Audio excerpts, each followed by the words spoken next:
স্পেনের কাছে হারের পরই মেজাজ হারিয়ে ফেলে আর্জেন্টিনার সমর্থকরা। দেশটির রাজধানী বুয়েন্স আইরেসের ওবেলিস্কের কাছে সমর্থকরা সহিংসতায় জড়িয়ে পড়ে। একদল লোক পুলিশের দিকে পাথর ও বোতল ছুঁড়তে শুরু করে।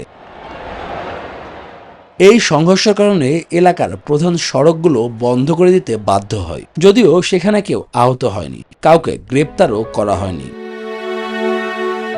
এদিকে ম্যাচ হেরে সংবাদ সম্মেলনে অঝরে কাঁদলেন আর্জেন্টিনা কোচ লিওনেল স্কলোনি। তীরে এসে তড়ি ডোবার কষ্ট তার থেকে কেই বা বেশি বুঝবেন? কোচ হিসাবে আর্জেন্টিনার দায়িত্বে থাকবেন কিনা সেটি ছেড়ে দিয়েছেন সময়ের উপর।